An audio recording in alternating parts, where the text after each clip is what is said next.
Good morning दोस्तों, मैं ज्ञान रतन यूपीएससी टाइम्स में आप सभी का स्वागत करता हूं। दोस्तों आज की क्लास में हम मौर्योत्तर काल के बारे में, जो बिंदु मौर्योत्तर काल के बारे में बच गए थे, हम उन्हें खत्म करेंगे। दोस्तों ये चौथा लेक्चर है मौर्योत्तर काल के बारे में। और मैं थोड़ा सा आपको बताना चाहता हूँ कि कभी कभी क्लासेस ज़्यादा लंबी हो जाती है, चैप्टर ज़्यादा लंबे हो जाते हैं। तो दोस्तों इसमें घबराने की बिल्कुल बात नहीं है, थोड़ा धैर्य रखें, क्योंकि आप सभी यूपीएससी की तैयारी कर रहे हैं, आप सभी यूनियन पब्लिक सर्विस कमीशन की तैयारी कर रहे हैं, जो देश की सर्वोच्च कह सकते हैं सर्वोच्च पदों पर आपकी नियुक्ति करता है देश के। तो दोस्तों आपको अगर इतने ऊंचे पद पर अपनी नियुक्ति चाहते हैं, आप कलेक्टर बनना चाहते हैं, डीएम एसडीएम बनना चाहते हैं, आईपीएस बनना चाहते हैं, तो आपको इतना धैर्य रखना पड़ेगा। और जो मैं आपको करा रहा हूँ उसे बहुत शांति के साथ, साहस के साथ, जोश जुनून के साथ आपको करते रहना है। कुछ चीज़ें दोस्तों मैं अब भी कह रहा हूँ कि मैं अपने आप में परफेक्ट नहीं हूँ, और मैं आपको जो पढ़ा रहा हूँ ऐसा नहीं है कि सारी चीज़ मैंने आपको पढ़ा दी। कुछ चीज़ें मैं चैप्टर को छोटा करने के लिए कभी कभी, या कुछ चीज़ें इसलिए कि उन चीज़ों का ज़्यादा रिलीवेंट नहीं है, वो ज़्यादा महत्वपूर्ण नहीं रह गई है, इसलिए काट देता हूँ वीडियो से। लेकिन दोस्तों अगर आपको कुछ चीज़ ऐसी लगती है कि जो रह जाती है और आपको पढ़ने की आवश्यकता है, तो फ्रैंकली आप मेरे को मैसेज कर सकते हैं, आप मेरे को व्हाट्सअप कर सकते हैं, और जैसे ही मुझे टाइम मिलेगा मैं उसको आपको समझाऊंगा, वीडियो के थ्रू समझाऊंगा, चाहे आपको व्हाट्सअप पे रिप्लाई भेजूं। लेकिन डेफिनेटली जैसे मुझे टाइम मिलेगा निश्चित तौर पर आप तक आपके क्वेश्चन का जो जवाब होगा वो पहुंचेगा। तो दोस्तों आज हम मौर्योत्तर काल की धार्मिक स्थिति के बारे में चर्चा करते हैं। तो दोस्तों धार्मिक स्थिति, जब हम धार्मिक स्थिति को देखेंगे तो हम वही चीज़ों को देखेंगे जो हमने प्रशासनिक स्थिति में और सामाजिक स्थिति में देखा था। दोस्तों मैंने आपको बताया कि मौर्योत्तर काल में कुछ देसी राजाओं का उद्भव होगा, देसी साम्राज्यों का उद्भव होगा, क्षेत्रीय राजाओं का उद्भव होगा, और उसके साथ साथ कुछ विदेशी राजा भी भारत में आएंगे। हम देखेंगे हिंद यूनानी आएंगे भारत में, शक आएंगे, कुषाण आएंगे, पहलव आएंगे।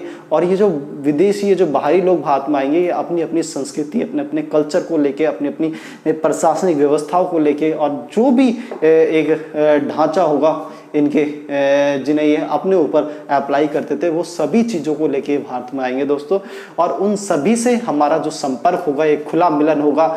हमें जो चीज़ महत्वपूर्ण लगेगी, हमारी संस्कृति में जो चीज़ अनुकूलतम होगी, जो हमारे हिसाब से अच्छी होगी, हम उसे ग्रहण कर लेंगे।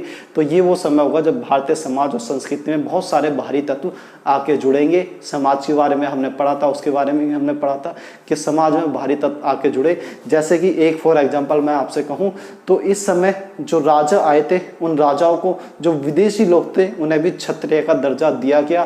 क्योंकि दोस्तों जो विदेशी थे वो राजा थे, और राजा शूद्र होकर खुश नहीं रह सकता था, और राजा ब्राह्मण का कार्य नहीं करता था, राजा क्षत्रिय कार्य करता था। क्षत्रिय का कार्य जो वर्ण व्यवस्था के अनुसार कहता था कि क्षत्रिय सैनिक का कार्य करेगा और क्षत्रिय राजा का कार्य करेगा, तो उन्हें भी कह सकते हैं कि दूसरे दर्जे का क्षत्रिय बना दिया गया।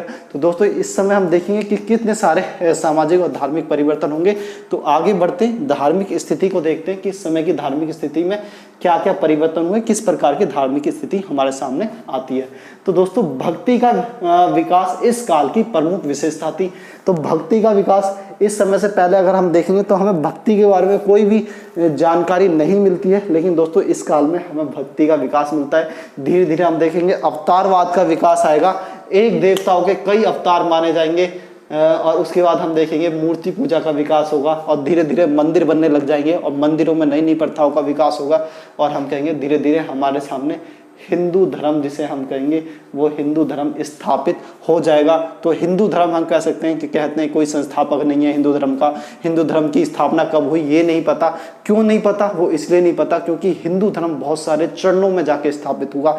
हिंदू धर्म केवल सिंगल मात्र एक धर्म नहीं है। ऐसे बौद्ध धर्म के संस्थापक गौतम बुद्ध हो गए, ईसाई धर्म के संस्थापक हम ईसा मसीह को मानते हैं, जैन धर्म के संस्थापक एक तरीके से महावीर स्वामी को जैन धर्म के संस्थापक मानते हैं, गुरु नानक को हम सिख धर्म के संस्थापक मानते हैं। लेकिन हिंदू धर्म इतिहास का एक ऐसा धर्म है जिसका कोई संस्थापक नहीं है, और वो इसलिए नहीं है क्योंकि हिंदू धर्म से जो जो चीज़ें जुड़ी गई, या हिंदू धर्म एक ऐसा धर्म रहा उसने सारी चीज़ों को अपने अंदर समाहित करने की कोशिश करी गई। तो हिंदू कहें किसे, जब हिंदू वो कह सकते हैं कि बाहरी संस्कृति को भी हिंदू ने अपने अंदर मिला दिया, इधर की संस्कृति को अपने अंदर मिला लिया, जनजातीय संस्कृति को। जो हिंदू के तत्व थे वो अपने आप को हिंदू नहीं कहते थे शुरुआत में। जो व्यक्ति वेद पुराण इन सबको मानते थे वो हिंदू नहीं हुआ करते थे। हिंदू जो शब्द होगा वो 207वीं शताब्दी में लगभग चलन में आएगा और धीरे धीरे उन लोगों को जो सिंधु नदी के पार इस क्षेत्र में रहते थे, सिंधु नदी के पूर्व में रहते थे, उन्हें दोस्तों हिंदू कहना शुरू किया जाएगा और फिर धीरे धीरे हिंदू से ही हमारा हिंदुस्तान शब्द बनेगा। तो दोस्तों हम कह सकते हैं कि हिंदू धर्म के कोई संस्थापक नहीं थे। ये जो सारी चीज़ें इस समय उभर कर आएंगी, हिंदू धर्म ने उन सारी चीज़ों को अपने अंदर समाहित कर लिया और इस प्रकार से जो एक हमारे सामने धार्मिक ढांचा उभर कर आया, वो धार्मिक ढांचा ही हिंदू धर्म के रूप में आगे जाके परिवर्तित होगा, यह हिंदू धर्म के रूप में जाना जाएगा। तो दोस्तों भक्ति का विकास इस काल की प्रमुख विशेषता थी। भक्ति का विकास मतलब होता है, भक्ति से दोस्तों हमारा अर्थ होता है कि हम किसी को इस कदर कह सकते हैं कि इस कदर किसी पे विश्वास करने लग जाए, इस कदर किसी पे अटूट विश्वास हो जाए कि हम इससे जो मांगे वो हमारी इच्छा पूरी हो जाए, इस मायने से, या फिर वो जो कहे हम उसे करें, हम उसी किसी भी बात को इनकार नहीं कर सकते। यही भक्ति होती है। अगर हम भक्ति राजा की भक्ति करते हैं तो राजा चाहे सही हो चाहे गलत हो, हम राजा की भक्ति करेंगे, हम राजाओं को किसी भी कीमत पर सही मानेंगे। आज हम देखते हैं कि मोदी साहब के कुछ लोगों को जो समर्थक होते हैं उन्हें भक्त कहा जाता है। वो मोदी भक्त इसलिए कहा जाता है क्योंकि कभी कभी कहा जाता है मोदी भक्त वो हैं जिनमें दिमाग नहीं होता। कभी कभी भक्तों के बारे में बहुत सारी चीज़ें कही जाती है। तो दोस्तों मेरा सिर्फ इतना सा अर्थ है कि भक्त वो शब्द होता है जो किसी की आराधना में, किसी के कह सकते हैं किसी के लिए इतना ज़्यादा लीन हो जाता है, उसकी प्रभाव में इतना ज़्यादा डूब जाता है कि वो सही क्या है और गलत क्या है वो इसकी पहचान नहीं कर पाता। आज हम देखेंगे जो मोदी के भक्त हैं वो मोदी के सही गलत कार्यों को नहीं देख पाते, हर कार्यों को सही कहते हैं। जो केजरीवाल के भक्त हैं वो केजरीवाल के सही गलत कार्यों को नहीं देख पाते, वो हर कार्यों को सही कहते हैं। तो ये भक्ति होगी। तो इस काल भक्ति का विकास जो होगा वो इस काल में हुआ है। इससे पहले ऐसी किसी भी भगवान के प्रति इतनी अटूट श्रद्धा नहीं देखी जाएगी, लेकिन इस काल में भक्ति देखी जाएगी। तो भक्ति की विशेषता कहते हैं, भक्ति की एक तरीके से शुरुआत इस काल की महत्वपूर्ण विशेषता है। ठीक है दोस्तों, आगे बढ़ते हैं। बाद में भक्ति के साथ अवतारवाद जुड़ेगा। बाद में तो भक्ति के साथ अवतारवाद जुड़ेगा, मतलब एक देवताओं के कई कई रूप जुड़ेंगे और हम देखेंगे आगे जाके गुप्त काल में अवतारवाद जो विकसित करेगा, एक तरीके से बौद्ध धर्म को भी अवतारवाद में समाहित कर लिया जाएगा और बुद्ध भगवान को विष्णु का 9वां अवतार घोषित कर लिया जाएगा। और यही कह सकते हैं कि हिंदुओं की यही स्ट्रेटजी, जो हिंदू धर्म गुरु होंगे उनकी यही स्ट्रेटजी बौद्ध धर्म को भारत से खा जाएगी, बौद्ध धर्म का पतन कर देगी और बौद्ध धर्म इसे समझ भी नहीं पाएगा।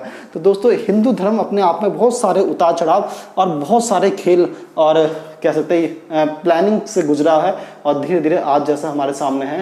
तो जो जटिल व्यवस्था हिंदू धर्म के रूप में हमारे सामने, वो बहुत एक लंबे अठापटक के बाद हमारे सामने आके स्थापित हुई है। तो दोस्तों ये अवतारवाद और मूर्ति पूजा ये हमें आगे के टाइम में देखने को मिलेगी। आगे बढ़ते हैं। कई शासक विष्णु के उपासक बने, कई शासक विष्णु के उपासक बने। और दोस्तों यहाँ पे एक महत्वपूर्ण बात कि विदेशी शासक, इनमें से कई शासक जो थे वो विदेशी शासक थे जो विष्णु के उपासक बने थे। यूनानी शासक हम देखते हैं, एक यूनानी शासक के बारे में पढ़ते हैं कि उसके राजदूत ने भारत में आकर, यूनानी शासक के दोस्तों राजदूत ने भारत में आकर वासुदेव की प्रतिभा को स्थापित करा था। जो वासुदेव की प्रतिभा हिंदू धर्म का पहला धार्मिक स्थल कहा, तो हिंदू धर्म का पहला धार्मिक स्थल किसी विदेशी द्वारा स्थापित करा गया था। तो हम देखते हैं कि विदेशियों ने भी वैष्णव धर्म को अपनाया, विष्णु को अपने भगवान के रूप में चुना और ऐसा इसलिए करा क्योंकि वो भारतीय संस्कृति में अगर भारत ढलना चाहते थे, भारतीय लोगों के द्वारा उन्हें तभी स्वीकार करा जाएगा जब वो भारतीय संस्कृति या भारतीय लोगों जैसा बन के दिखाएं। तो उन्होंने भारतीय संस्कृति के जैसा बनने के लिए और भारतीय लोगों के जैसा बनने के लिए विष्णु धर्म को, यहाँ की क्षेत्रीय संस्कृतियों को, यहाँ के धर्मों को, यहाँ के समाज को अपनाया ताकि यहाँ के लोग उन्हें जल्दी से अपना सके, यहाँ के लोग उन्हें अपने राजा के तौर पर स्वीकार करें। तो दोस्तों कई शासक विष्णु के उपासक बने। आर्य देवताओं के साथ साथ गैर आर्य देवताओं का भी मिलन हुआ, गैर आर्य देवता भी जुड़ गए। तो दोस्तों हम इस समय में देखेंगे कि जो विदेशी शासक आते हैं या फिर जो हमारे देशी शासक भी होंगे, जो क्षेत्रीय शासक होंगे, आर्यों के साथ गैर आर्य देवता भी जुड़ गए। दोस्तों वो जब अपने साम्राज्य का प्रसार करेंगे तो वो देखें बहुत सारा प्रसार ऐसे क्षेत्रों में होगा जो जनजातीय क्षेत्र होंगे। दोस्तों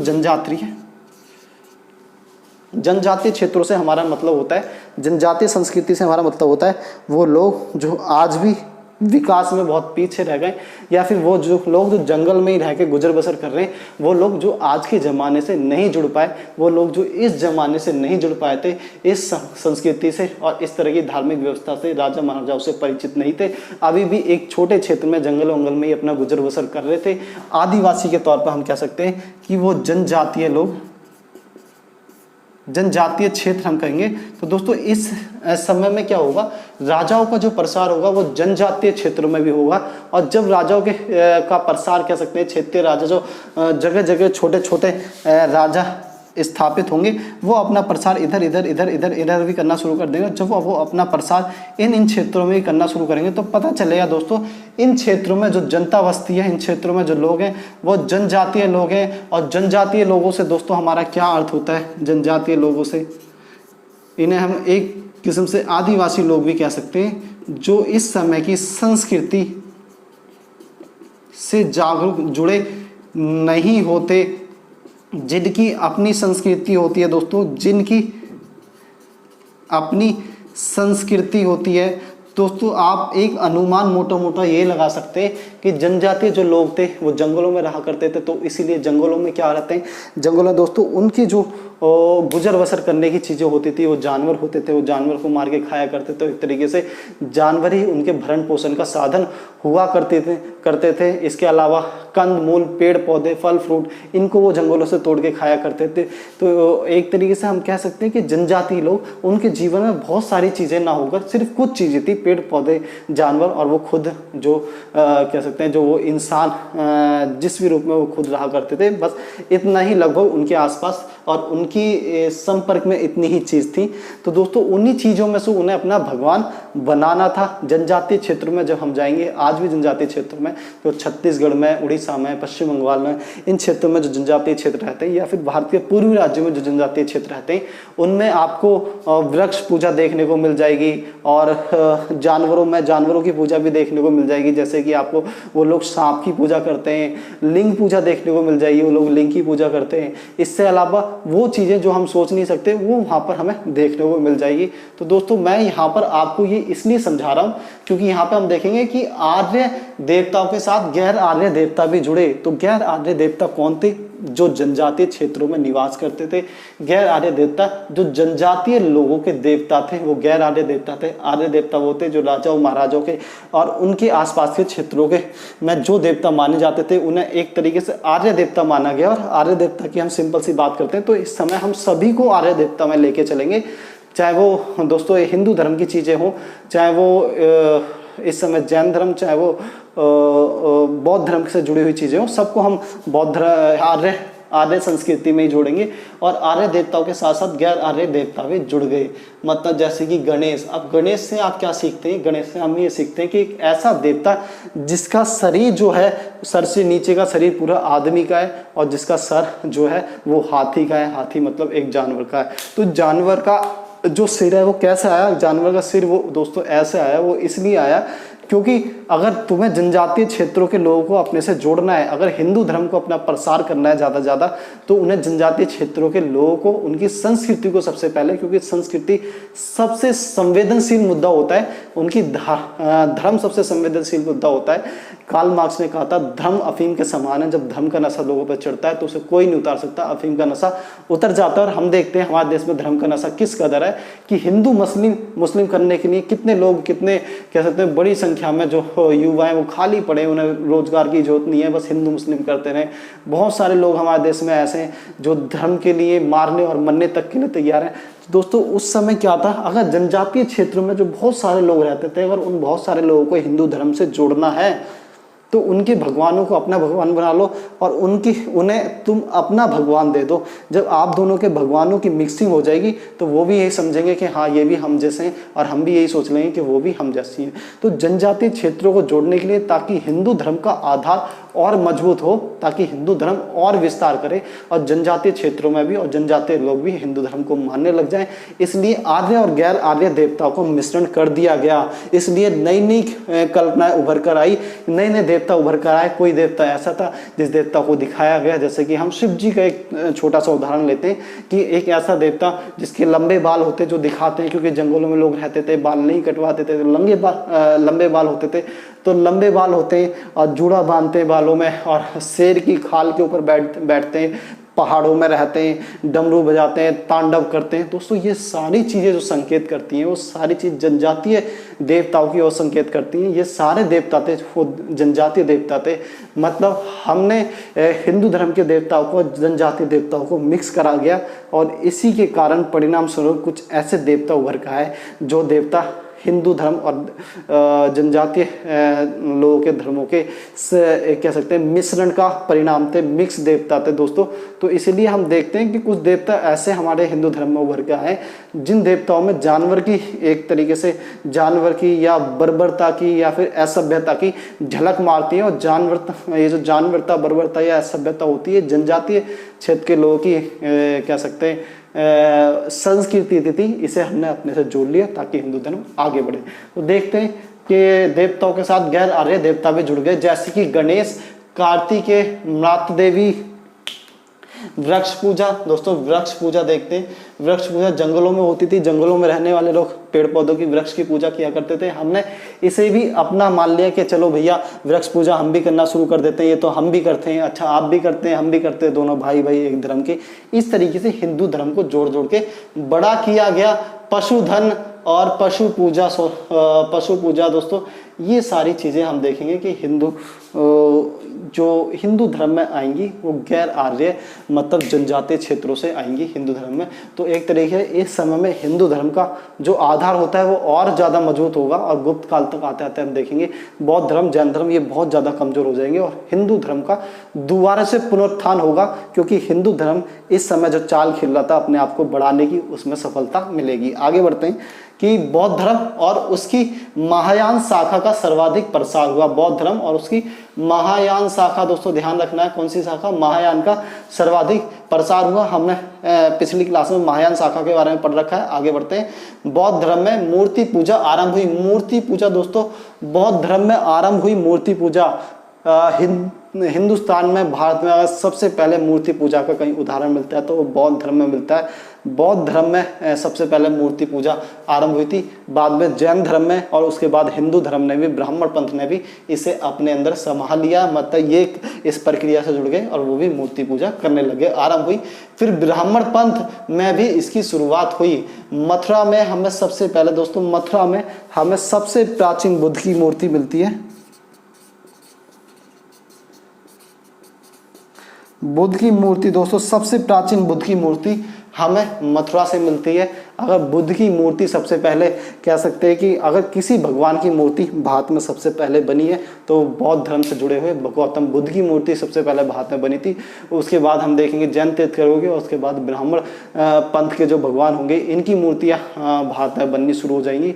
तो दोस्तों एक धर्म जो सबसे लास्ट में भारत में शुरू होता है और कह सकते हैं कि आज भारत का सबसे बड़ा धर्म बना हुआ है। तो ये सारी चीज़ें मार्केटिंग के ऊपर डिपेंड करती है, आपकी स्ट्रेटजी के ऊपर डिपेंड करती है, आपकी प्लानिंग्स कैसी है इनके ऊपर डिपेंड करती है। तो यहाँ पे हम देखेंगे इतने उतार चढ़ाव होते होते भी हिंदू धर्म की बहुत बड़ी सफलता रहेगी कि वो इन सभी चीज़ों से बचा रहेगा और बच के ना केवल बचा रहेगा बल्कि भारत में सबसे बड़ा धर्म बना रहेगा। आगे बढ़ते हैं दोस्तों कि भारत में सर्वप्रथम बुद्ध की प्रतिभाओं की पूजा की गई। महायान शाखा के द्वारा भारत में सर्वप्रथम बुद्ध की प्रतिभाओं की पूजा की गई थी और बुद्ध की जो प्रतिभा थी उनकी पूजा महायान शाखा ने, बौद्ध धर्म की महायान शाखा ने शुरू की थी। दोस्तों बौद्ध धर्म कई शाखाओं में विभाजित है। वर्तमान में कहते हैं कि 64 शाखाओं में बौद्ध धर्म का विभाजन हो चुका है। 64 शाखाओं में बौद्ध धर्म देखने को मिलता है हमें। हिंदू धर्म भी बहुत सारी शाखाओं में विभाजित है। तो दोस्तों सारे धर्मों के कई कह सकते हैं विभाजन हैं, कई चीज़ों में बढ़ चुके हैं, जैसे कि मुस्लिम धर्म भी कहते हैं हम शिया और सुन्नी में विभाजित हैं। तो ये सारी चीज़ें हैं। आगे बढ़ते हैं। प्रौद्योगिकी दोस्तों, तकनीकी और प्रौद्योगिकी देखते हैं इस समय में विदेशों से क्या क्या आया, हमने क्या क्या सीखा विदेशों से या फिर हमारे देश में पहले से क्या क्या था। तो देखते हैं क्या क्या था इस समय में। तो विज्ञान एवं प्रौद्योगिकी को प्रोत्साहन मिला क्योंकि खुलकर विदेशी संपर्क हुआ, मैं बार बार आपसे कह रहा हूँ क्योंकि विदेशी लोग यहाँ पर आएंगे और विदेशी लोग भारत में कुछ चीज़ें ऐसी आएंगे जिनसे हम परिचित नहीं होंगे और वो हमें अच्छी लगेगी और झट से हम उन चीज़ों को अपना लेंगे। आज भी क्या होता है, आज भी दोस्तों यही होता है। विदेशों से जो चीज़ आती है, डोमिनोज आया विदेशों से दोस्तों, मैकडोनल्ड विदेशों से आया, अच्छी अच्छी जीन्स आई, जीन्स की ब्रांड आई, शर्ट्स आई, सब चीज़ें हमने अपना ली और सब चीज़ों को हम आज अपने ऊपर लागू करते हैं और बहुत खुश रहते हैं। और जो जितनी महंगी ब्रांड का कपड़ा पहनेगा, जो जितने महंगे ब्रांड की जीन्स पहनता है, उसकी शान उतनी बड़ी होती है, वो उतना बड़ा कह सकते हैं अपने बीच में उतना बड़ा धुरंधर माना जाता है। तो दोस्तों यही सारी चीज़ यहाँ पे देखने को मिलेगी कि विज्ञान और प्रौद्योगिकी को प्रोत्साहन मिलेगा, क्योंकि खुलकर विदेशी संपर्क इस समय स्थापित होंगे। राजाएं खुद भारत में आएंगे, यहाँ पे अपने साम्राज्य को स्थापित करेंगे और भारतीय लोगों को उनसे बहुत कुछ सीखने को मिलेगा।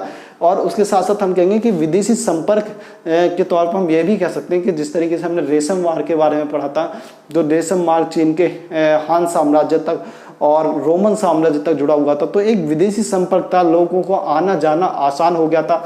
और जब कह सकते हैं यहाँ के लोग वहाँ जाए आसानी से जा सकते हैं, वहाँ के लोग यहाँ से यहाँ आसानी से आ सकते हैं, तो थोड़ा सा मिश्रण होना जायज़ था। आगे बढ़ते हैं।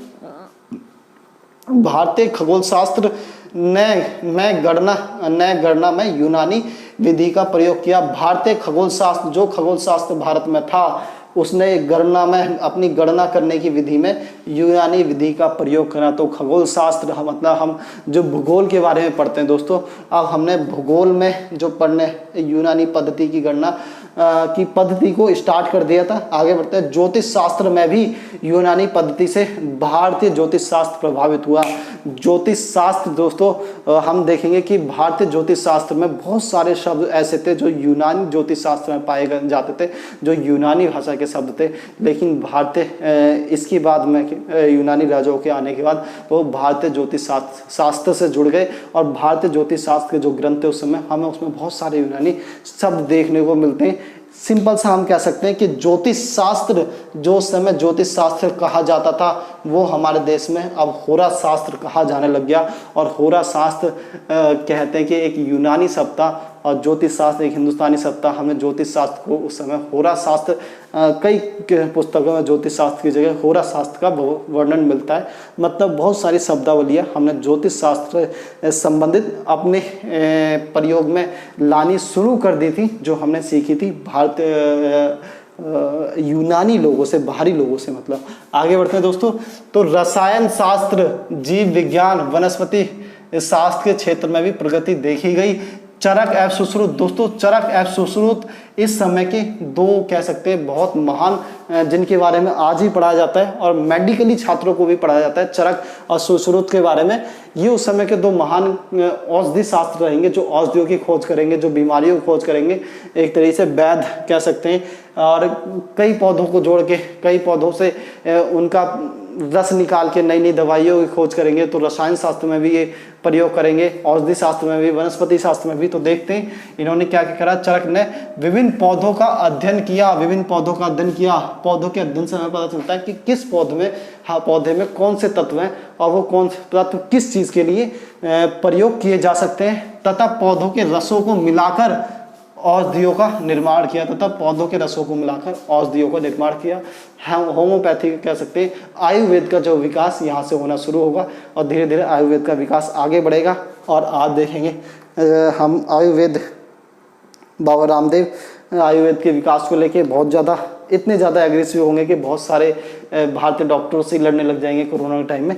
चलो वो चीज़ अलग है, लेकिन औषधि शास्त्र जो भारतीय आयुर्वेद कहेंगे, उसका आयुर्वेद का जो विकास होगा वो यहाँ से होना शुरू होगा। आगे बढ़ते हैं। आहत सिक्के के स्थान पर कलात्मक व चित्रात्मक सिक्के आए। दोस्तों आहत सिक्के, पहले हमारे देश में जो सर्वप्रथम सिक्के पाए गए वो आहत सिक्के थे, और अब हम देखेंगे आहत सिक्के के स्थान पर कलात्मक व चित्रात्मक सिक्के मिलने लगे। कलात्मक मतलब सिक्के नई नई कला से विकसित करने लगे, और कहेंगे सिक्कों के ऊपर चित्र भी होते थे, सिक्कों के ऊपर तिथि क्रम हुआ करता था, सिक्कों के ऊपर बकायदा राजा की फोटो, राजा की पिक्चर को छापा जाता था।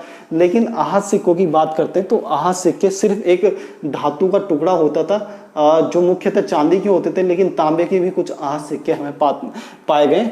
तो जो आहत सिक्के भारत में सबसे पहले मिले वो सिर्फ एक धातु के टुकड़े के समान थे, जिसपे किसी प्रकार की तिथि नहीं लिखी रहती थी, किसी पे कोई चित्र नहीं रहता था, और जो देखने में बहुत ज़्यादा खुरदरे बहुत अच्छे नहीं हुआ करते थे। लेकिन यूनानी, हम कहेंगे कि यूनानी जो भारत में आएंगे, यूनानी जो सर्वप्रथम सोने के सिक्के भारत में जारी करेंगे, जो हमने पिछली क्लासेस में पढ़ा, सोने के सिक्के जारी करेंगे और सिक्कों पर तिथि का कह सकेंगे प्रयोग सर्वप्रथम करेंगे, और राजा का चित्र सिक्कों पर सबसे पहले कहेंगे। तो सिक्कों जो हमारे देश में पहले सिक्के थे, आज सिक्के अब कलात्मक और चित्रात्मक सिक्के आने लगेंगे। आगे बढ़ते हैं। कुषाण शासकों ने सैन्य तकनीक पर बल दिया, मतलब चुस्त पजामा अब सैनिकों के लिए चुस्त पजामा आने लग गया, लंबे कोट सैनिकों को पहनाए जाने लगे, पगड़ी सैनिकों को पहनाई जाने लगी। और दोस्तों पगड़ी का ये विकास भारत में प्रथम विकास है, जिसे बाद में हम देखेंगे कि गुरु नानक देव ने, सिख धर्म के लोगों ने अपना लिया पगड़ी को। लेकिन पगड़ी का जो सर्वप्रथम हमें प्रयोग भारत में मिलता है वो दोस्तों कुषाणों के अधीन मिलता है। और जूते का आरंभ इसी काल में होता है। जूते अगर हम देखते हैं तो सबसे पहले जूते जो शुरू हुए तो वो इसी काल में शुरू हुए। ये भवन निर्माण में भी पक्की ईंटों का प्रयोग, भवन निर्माण में पक्की ईंटों का प्रयोग, फर्श में पक्की ईंटों का प्रयोग, फर्श बनाने में पक्की ईंटों का प्रयोग, लाल रंग के मृत भाणों का प्रयोग, फुहारों व टोटियों वाले पात्रों की शुरुआत, फुहारों व टोटियों वाले पात्र की, फुहारों और टोटियों वाले पात्र से हमारा मतलब होता है दोस्तों कि एक जो घड़ा होता है, घड़े में पानी भर दो, पानी भरने के बाद घड़े में आगे छेद रहता था और घड़े को ऊपर उठाते थे तो छेद से पानी चलता था, या घड़े में छोटे छोटे छेद रहते थे, घड़ा भरते थे तो घड़े में से छोटे छोटे छेदों में से पानी निकलता था तो वो फुहारा की तरह दिखता था। तो ये सारी जो तकनीकी, ये सारी चीज़ों का जो प्रयोग शुरू होगा वो भारतीय इतिहास में मौर्योत्तर काल में शुरू होगा। तो ये मौर्योत्तर काल में कह सकते हैं कि तकनीकी जो परिवर्तन आए या प्रौद्योगिकी में जो परिवर्तन आए वो इस प्रकार के परिवर्तन थे। आगे बढ़ते हैं दोस्तों हम अंधकार युग की अवधारणा। तो दोस्तों आगे पढ़ते हैं हम अंधकार युग की अवधारणा। सॉरी, इससे पहले हम थोड़ा सा ये पढ़ लेते हैं कि कला के बारे में पढ़ लेते हैं तो थोड़ा सा। तो दोस्तों इस काल में हमें दो कला के रूप देखने को मिलते हैं। पहला गांधार कला, दूसरा मथुरा कला। गांधार कला और मथुरा कला अब देख लेते हैं दोनों में क्या अंतर है। तो दोस्तों ये गांधार कला है, इस पर हम देखते हैं, इस पर यूनानी रोम प्रभाव देखिएगा, यूनानी रोम प्रभाव देखिएगा, और ये उन्हीं से संपर्क का परिणाम होगा, उन्हीं से संपर्क का परिणाम होगा। यूनानी और रोम देखिएगा, उन्हीं से संपर्क का परिणाम होगा। और कहेंगे कि ये अब तक्षशिला व आसपास क्षेत्रों में विकसित हुई, तक्षशिला व आसपास के क्षेत्रों में विकसित हुई। और हम कहेंगे कि एक यूनानी कला, हेलेनिस्टिक, यूनानी कला हेलेनिस्टिक का रूप, यूनानी कला या हेलेनिस्टिक कला जिसे कहा जाता है यूनानी भाषा में, उसका ही ये एक रूप होगा। मतलब हेलेनिस्टिक कला जो होगी उसी में लगभग लमसम थोड़े बहुत अंतरों के साथ ये जो हमारी गांधार कला ये विकसित होगी। दोस्तों आपको तक्षशिला की स्थिति पता होनी चाहिए। तक्षशिला की जो भौगोलिक स्थिति है वो वर्तमान में पाकिस्तान में पड़ती है, और कहेंगे कि पाकिस्तान भारत का पश्चिमी, उत्तर पश्चिमी क्षेत्र कहा जाता है। और ये वो क्षेत्र है जो मध्य एशिया से बहुत अच्छे से जुड़ा हुआ है। मतलब ईरान, इराक और हम तजाकिस्तान, उज्बेकिस्तान, इन चीज़ों की बात करते हैं तो पाकिस्तान इनसे बहुत अच्छे से जुड़ा हुआ था। यही वो क्षेत्र था, वही एरिया था जिससे बाहरी लोग भारत में आते थे। तो दोस्तों हम देखेंगे कि जो पहली संस्कृति, जो पहली मूर्ति कला का भारत में विकास होता है वो इसी क्षेत्र में होता है, क्योंकि यही क्षेत्र होता था जहाँ से भारतीय शासक आते थे। भारत में बाहरी शासक आते थे या भारतीय शासक भी जाते थे तो वो उधर की तरफ भी विस्तार करते थे। तो ये एक तरीके से मिलन बिंदु था जहाँ पे हमेशा दो संस्कृतियों का मिलान होगा। हम आगे भी भारत में देखेंगे कि अंग्रेजों को छोड़ के, यूरोपियंस को छोड़कर भारत में और भी जितने आक्रमण होंगे, चाहे वो मोहम्मद बिन कासिम का आक्रमण हो, चाहे वो मोहम्मद गौरी का आक्रमण हो, चाहे वो दोस्तों अहमद शाह अब्दाली का आक्रमण हो, चाहे वो नादिर शाह का आक्रमण हो, सब इसी रास्ते से भारत आएंगे और इसी रास्ते से भारत में आक्रमण करेंगे। लेकिन अंग्रेज जो होंगे वो समुद्र के रास्ते से आएंगे तो वो इस रास्ते को नहीं चुनेंगे, क्योंकि ये रास्ता उनके लिए बहुत ज़्यादा कठिन होता था, इसलिए वो इस रास्ते को ना चुनते हुए समुद्र के रास्ते से आएंगे। अदरवाइज भारत में जो जितने भी आक्रमण होंगे वो इधर से आते हैं और इधर के शासक आते हैं, भारत के में आक्रमण करते हैं और भारत में अपने शासन को स्थापित कर लेते हैं। जो मुगल थे, बाबर था, वो भी इधर से ही आया था। और बाद में देखेंगे कि भारत ने मुगल सल्तनत स्थापित करी और कितनी बड़ी और कितनी महान सल्तनत भारत में मुगल जो मानी जाती है। आगे बढ़ते हैं दोस्तों। तो ये सारा लगभग हमारा गांधार कला के बारे में था। तो नीले व काले पत्थर दोस्तों, नीले व काले पत्थर का प्रयोग किया जाता था। नीले व काले पत्थर, ध्यान रहे इनमें यही आपको जो अंतर है वो समझना है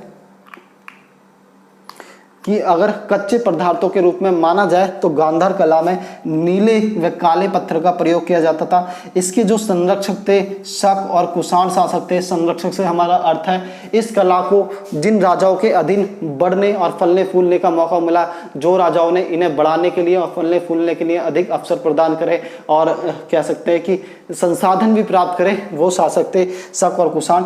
ये इन्होंने इस मूर्ति कला पर जोर दिया और इनके अधीन ये मूर्ति कला फली फूली आगे बढ़ी।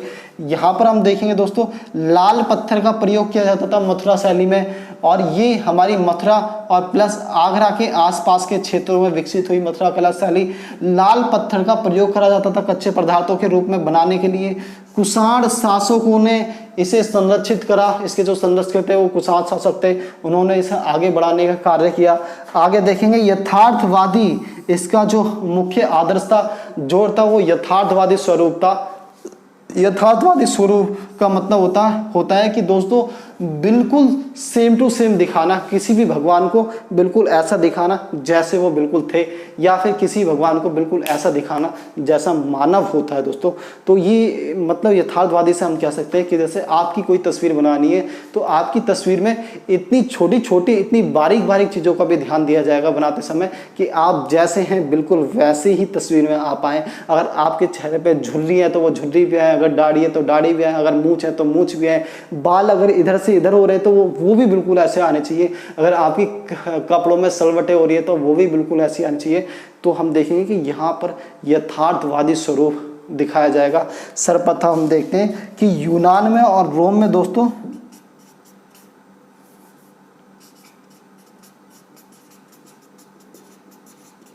यूनान व रोम में भगवान को मानव रूप में मूर्ति बनाई गई, भगवान की मानव रूप में मूर्ति बनाई गई थी। और वो जो मूर्ति बनाई गई थी वो बहुत सुंदर और सुसज्जित, के राजाओं को दिखा दिया कि पीछे राजाओं के मुकुट भी बन रहा है और राजाओं के पीछे कमल है, नीचे राजा कमल पे खड़े, इस तरह की चीज़ें इस तरह की चीज़ें भगवानों की बनाएगी, भगवान की मूर्तियाँ यहाँ पर बनाएगी। तो यथार्थवादी कह सकते हैं, इसकी प्रकृति यथार्थवादी थी, जो का तो बनाना कहेंगे। इसमें कपड़ों की सलवटों पर भी विशेष ध्यान दिया गया। कपड़े शरीर से अलग दिखाए गए कि कपड़े जो पहने होते थे, चोगा, गौतम बुद्ध ने जो चोगा पहना था वो शरीर पे ऐसा लगता था कि इसके अंदर शरीर है और उसके ऊपर कपड़े, तो एक अंतर पता चलता था सब चीज़ों का। यथार्थवादी बनाने का प्रयास करा गया। आगे बढ़ेंगे यहाँ पे, तो यहाँ पे हम देखेंगे आदर्शवादी। आदर्शवादी का मतलब होता है कि यहाँ पर भगवानों को बहुत ज़्यादा सजाने की जरूरत नहीं है आपको। भगवानों को बहुत ज़्यादा, बहुत महान एकदम सुंदर के वो ऊपर से आसमान पर से उतर के आए, ऐसा कुछ दिखाने की जरूरत नहीं है। भगवानों को जो भगवान की विशेषता होती है वो आध्यात्म होती है।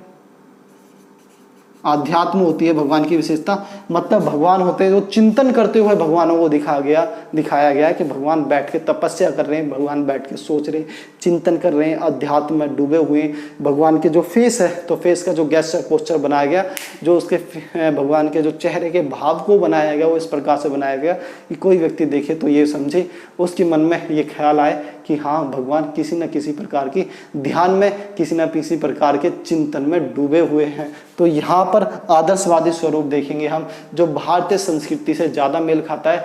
हमारी जो संस्कृति है उसमें अध्यात्म का एक अलग महत्व है, हम अध्यात्म को ज़्यादा महत्व देते हैं। तो यहाँ पर कहेंगे कि भारतीय संस्कृति के ज़्यादा निकट दिखती है, भारतीय संस्कृति के ज़्यादा निकट दिखती है गांधार कला शैली के मुकाबले, ये भारतीय संस्कृति के ज़्यादा निकट है। आगे देखेंगे मुख्यतः बौद्ध धर्म की मूर्तियाँ और इसमें जो मुख्यतः हमें मूर्तियाँ मिलेंगी वो बौद्ध धर्म की ही मिलेंगी। और दोस्तों लेकिन जब हम यहाँ पर देखेंगे तो यहाँ पर बौद्ध, जैन और ब्राह्मण धर्म की मूर्ति मिलेंगी। तो भारत में जो पहली मूर्ति कला का विकास होता है, मूर्ति कला शैली का विकास होता है, वो गांधार कला शैली होगी। और गांधार कला शैली जो बौद्ध धर्म से जुड़ी हुई होगी, बुद्ध की यहाँ पे मूर्तियाँ मिलेंगी। तो हम देखेंगे कि ये वो समय था जो हर तरफ बुद्ध का प्रभाव था और बुद्ध छाए हुए थे। और इससे पहले भी हमें हर जगह बुद्ध छाए मिलेंगे, लेकिन कुछ कारणों से बौद्ध धर्म का भारत में अंत हो जाएगा, हिंदू धर्म का भारत में पुनरुत्थान होगा। और ये पुनरुत्थान गुप्त काल में ही नहीं, इसके बाद ही नहीं, आगे भी हम पुनरुत्थान देखने को मिलेगा हमें हिंदू धर्म का। तो दोस्तों ये लगभग हमने मौर्य काल को बहुत अच्छे से कवर कर लिया है। अब एक जो विवाद है मौर्य काल के बारे में, इसे देखते हैं कि अंधकार युग की अवधारणा। दोस्तों इसे मैं मिटा देता हूं और यहाँ पे हम अच्छे से समझेंगे इसे।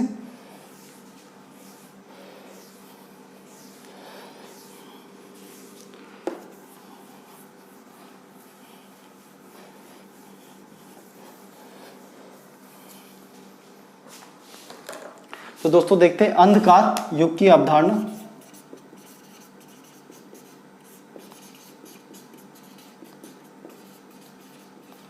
अंधकार युग की अवधारणा दोस्तों मैंने आपको बताया है, कई बार बताया है कि इतिहास अतीत का अध्ययन है, उन बीती हुई चीज़ों का अध्ययन है जो लगभग आज से हजारों साल पहले बीत चुकी है। और जब हम ऐसी चीज़ों का अध्ययन करते हैं जो हजारों साल पहले बीत चुकी हैं, तो हो सकता है अध्ययन में कुछ ना कुछ गलती हो, या फिर जो हम अध्ययन करते हैं वो जिन चीज़ों के आधार पर अध्ययन करते हैं वो चीज़ें हमें बतलाती नहीं हैं, वो चीज़ें सिर्फ हमें संकेत देती हैं कि हाँ इन चीज़ों से हम इस प्रकार का अनुमान लगा सकते हैं। और जो हम अनुमान लगाते हैं कि अलग अलग इतिहासकार अलग अलग अनुमान लगा लेते हैं कभी कभी, और जब अलग अलग इतिहासकार किसी चीज़ को अलग अलग नज़रिए से देखते हैं, अलग अलग अनुमान लगाते हैं, तो वहीं पे एक विवाद की स्थिति पैदा हो जाती है। तो यहाँ पे हम देखेंगे कि कुछ विद्वानों का कहना है कि एक अंधकार का युग था। अंधकार का युग क्यों था दोस्तों? तो ये कहेंगे कि अंधकार का युग ये इसलिए था क्योंकि इस समय देखेंगे कि भारतीय संस्कृति का जो होगा वो ह्रास हो जाएगा। ह्रास का मतलब होगा कि विदेशी तत्व भारतीय संस्कृति में आके मिलेंगे और एक तरीके से भारतीय सभ्यता और संस्कृति को दूषित करेंगे।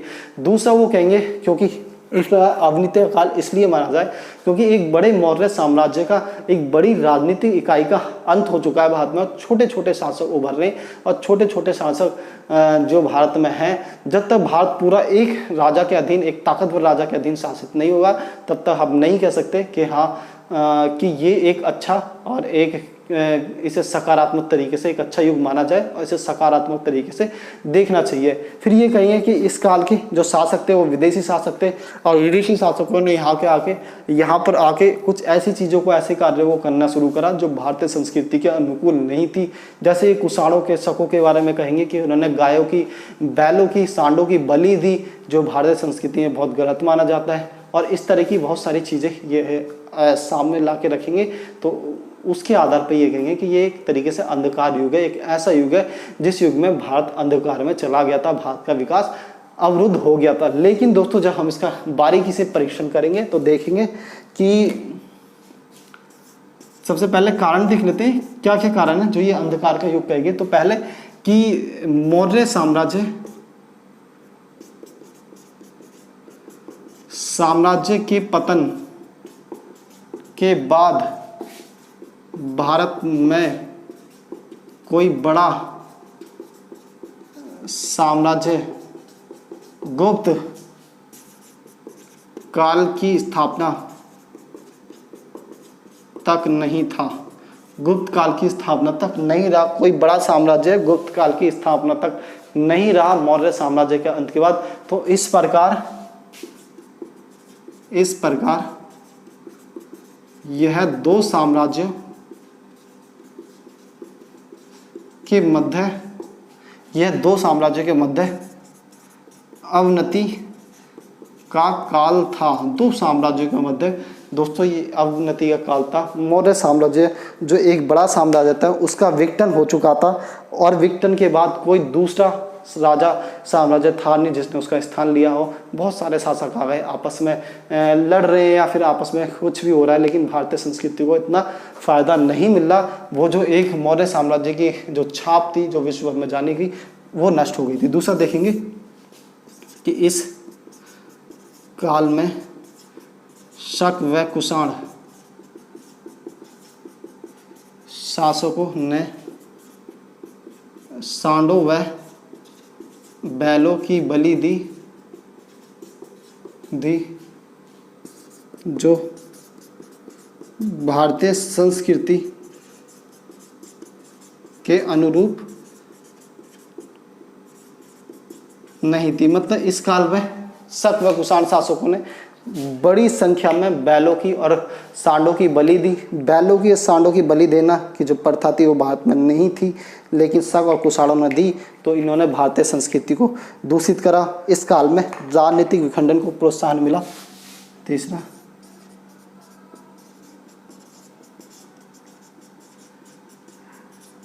राजनीतिक विखंडन को प्रोत्साहन मिला। राजनीतिक विखंडन से दोस्तों हमारा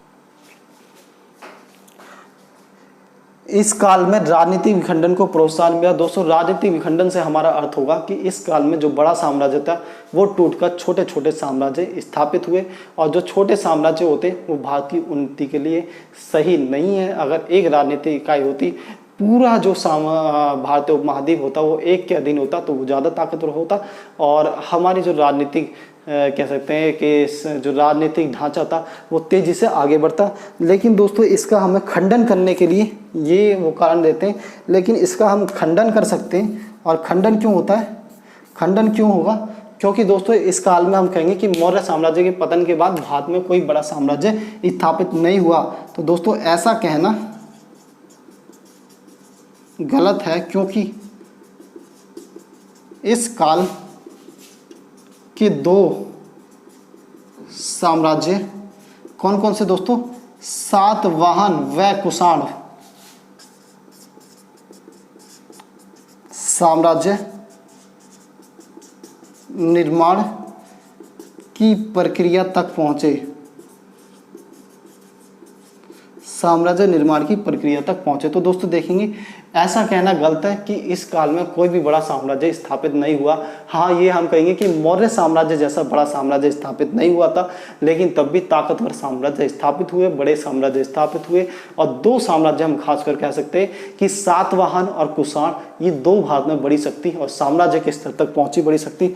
दूसरा हम देखेंगे अवनति का काल था। इस काल में शक व कुषाण शासकों ने सांडों व बैलों की बलि दी। तो इसके संबंध में हम क्या कहेंगे कि सांड व बैलों की बलि का साक्ष्य हमें नहीं मिलता है। इसके अलावा दोस्तों कुषाण शासक बिम कटफिसस, कुषाण शासक बिम कटफिसस के सिक्कों से हमें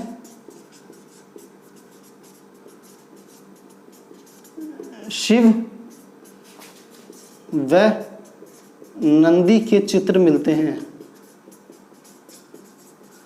शिव व नंदी के चित्र मिलते हैं। तो दोस्तों एक तरफ तो ये कहते हैं कि ये लोग कहेंगे कि शक व कुषाण शासकों ने सांडों की और बैलों की बलि दी, और भारत में सांडों और बैलों की बलि देना जायज़ नहीं था भारतीय संस्कृति के अनुसार। तो इसलिए इन लोगों ने भारतीय संस्कृति को दूषित करा। लेकिन जब हम अध्ययन करते हैं, पढ़ते इनके बारे में बारीकी से, तो हमें पता चलता है कि ऐसा कोई प्रमाण या तथ्य, कोई साक्ष्य हमारे सामने नहीं है जो इस बात का गवाह हो, जो इस बात को कहता हो कि शक व कुषाण शासकों ने भारत में बड़े पैमाने पर बैलों की और सांड की बलि दी थी। बल्कि इसके स्थान पर हमें ये मिलता है कि कुषाण शासक बिम कटफिसस ध्यान रहे, कुषाण शासक बिम कटफिसस के सिक्कों पर हमें शिव और नंदी की तस्वीर मिलती है। तो दोस्तों शिव और नंदी की तस्वीर एक कुषाण शासक जो एक विदेशी शासक होगा और उन्हें सिक्कों पर रखेगा। और शिव और नंदी तो भारतीय संस्कृति की एक बड़ी कह सकते हैं महत्वपूर्ण पहचान माने जाते हैं, भारतीय संस्कृति का बड़ा भाग है। तो जो शिव और नंदी को इतना महत्व देते हैं कि शिव और नंदी एक तरीके से हम कह सकते हैं गाय बैल और सांड का ही रूप होता है, तो वो गाय बैल और सांड की बलि क्यों देंगे जब गाय बैल और सांड को इतना महत्वपूर्ण स्थान दे रहे हैं, अपने सिक्कों पर स्थान दे रहे हैं। दोस्तों आज़ादी के बाद जब भारत देश का नोट बना था, जो जो हमारा 100 रुपये का 50 रुपये का नोट होता था, हम उस पर देखते थे कि उस पर किसान छपा रहता था जो हल लेके चलाता था। तो वो किसान हमने नोट पर इसलिए छापा था क्योंकि उस समय अगर देश में किसी का महत्व सबसे ज़्यादा था तो वो किसान का और जवान का महत्व सबसे ज़्यादा था। तो दोस्तों किसान का महत्व इतना ज़्यादा था कि भारत भूखा मर जाता अगर देश के किसान काम नहीं करते। पंडित जवाहरलाल नेहरू देश के दूसरे प्रधानमंत्री लाल बहादुर शास्त्री ने भारत और जिस समय भारत पाकिस्तान का युद्ध हुआ था उन्होंने जय जवान जय किसान का नारा दिया था, क्योंकि उनका कहना था कि अब वो स्थिति भारत में आ चुकी है कि किसानों को खेत में काम करने की जरूरत है, तब देश का पेट भरेगा, और जवानों को सीमा पर काम करने की जरूरत है, तब हम पाकिस्तान से जीतेंगे। तो किसानों का जो महत्व वो बहुत ज़्यादा था, इसीलिए हमने नोटों पर किसानों की जो तस्वीर थी छापी थी। आज के टाइम तो मोदी साहब ने सब बदल दिया, लेकिन हम देखेंगे सांड व बैलों की बलि नहीं दी जाती थी, हमारे पास कोई प्रमाण नहीं है, बल्कि ये सिक्कों पे छाप रहे थे नंदी को। तो नंदी पे जो सिक्कों पे छापेगा ये जायज़ सी बात है, हम कह सकते हैं कि कम से कम वो उनकी बलि नहीं देते होंगे। आगे बढ़ेंगे दोस्तों। इस काल में राजनीतिक विखंडन को प्रोत्साहन मिला, और इसके अलावा हम कह सकते हैं कि तीसरा दोस्तों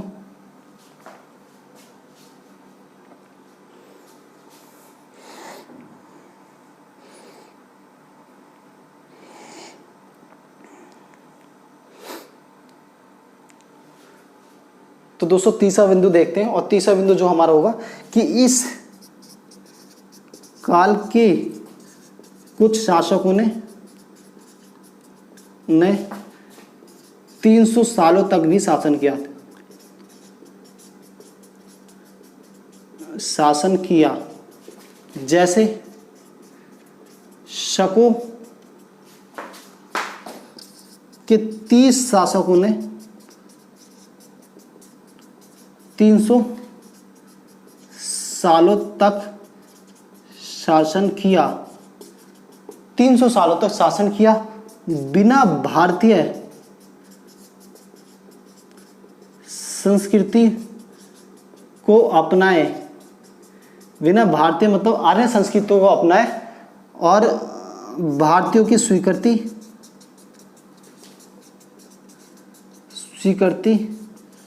के बिना यह संभव नहीं है। तो दोस्तों इस समय कह सकते हैं कि इस काल के कुछ शासकों ने 300 सालों तक शासन किया, एक लंबे समय तक शासन किया।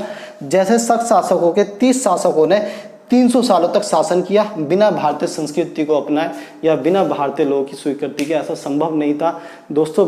यहाँ पर अगर किसी विदेशी शासक ने इतने लंबे समय तक शासन करा, इसका मतलब है कि कहीं ना कहीं उसे भारतीयों का समर्थन था, और भारतीयों का समर्थन था तो इसी कारण से शक शासकों ने इतने लंबे समय तक शासन करा। और हम देखेंगे थोड़ा सा और लिख लेते हैं इसके बारे में। एक पॉइंट और है दोस्तों, तो ये एक पॉइंट मैं यहाँ पे लिख देता हूँ।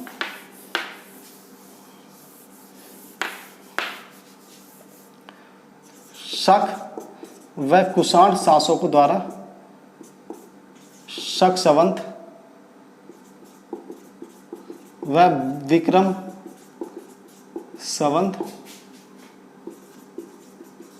चलाया गया, जिसे आज़ादी के बाद भारत सरकार द्वारा अपनाया गया। तो दोस्तों शक और कुषाण शासकों के द्वारा शक संवत और विक्रम संवत चलाया गया, जिसे आज़ादी के बाद कह सकते हैं कि आज़ादी के बाद भारत सरकार ने भी अपनाया। तो एक तरीके से इन्होंने तो भारतीय संस्कृति को बढ़ावा दिया। इस समय के हम देखेंगे कि एक यूनानी शासक मिनांडर जो यहाँ पे आके बौद्ध धर्म बन जाते हैं, बौद्ध धर्म के अनुयायी बन जाते हैं, और इनसे संबंधित हमें जो एक बौद्ध धर्म है नागसेन, उनसे जुड़ी हुई चर्चा मिलती है हमें एक ग्रंथ में। तो दोस्तों ये हम कह सकते हैं कि इस समय के शासकों ने भी भारतीय संस्कृति को पुष्पित करा, प्रफुल्लित करा। इस समय में बाहरी तत्व भारत में आके मिले, लेकिन उन्होंने भारतीय संस्कृति को दूषित नहीं करा, बल्कि भारतीय संस्कृति में आके मिल गए और भारतीय संस्कृति को आगे के लिए और विकसित किया। तो दोस्तों ये आज की क्लास थी। अगर समझ में आई हो तो दोस्तों लाइक करें, शेयर करें, कमेंट करें और सब्सक्राइब करें, मुझे आगे बढ़ाने का कार्य करें। मैं आपसे फिर से कहता हूँ, जैसे जैसे मैं आगे बढ़ूंगा वैसे वैसे आपको एक से एक टॉप नॉलेज मिलेगी, अच्छी नॉलेज मिलेगी, और knowledge according to your use, आपके प्रयोग जैसी नॉलेज की आपको ज़रूरत है, उसके अकॉर्डिंग नॉलेज आप तक पहुँचेगी। तो दोस्तों आज की क्लास देखने के लिए धन्यवाद। Thank you.